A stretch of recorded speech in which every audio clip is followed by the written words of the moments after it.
বিসমিল্লাহির রহমানির রহিম। সম্মানিত কৃষক ভাইরা, আসসালামু আলাইকুম। আজ আমার এই জমিতে গম কাটা হচ্ছে, অর্থাৎ আমার কিছু গম ছিল, সেই জমিতে গম কাটার কাজ চলছে। আপনারা যেটা দেখছেন, এই মেশিনটাকে বলা হয় কম্বাইন হারভেস্টার। এটা অনেক শ্রমিকের কাজ কিন্তু সে একলাই করতে পারে। আজ থেকে কয়েক বছর আগে, অর্থাৎ ৫-১০ বছর আগে কিন্তু যখন আমাদের জমিগুলোতে গম হতো, সেই গমগুলা কিন্তু আগে কাটতে হতো, মুনিশ দিয়ে কেটে সেই জমিগুলো রোদ্রে শুকাইতে হতো।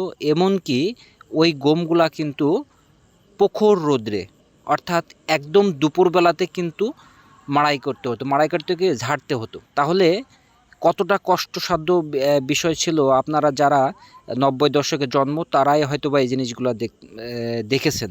কিন্তু এখন কত সহজলভ্য হয়েছে আপনারা চিন্তা করছেন। এই যে গম চলে এসছে, আবার এই গমটা কেটে সেই গম নিয়ে এসে একদম রাস্তার উপরে দিয়ে দিচ্ছে।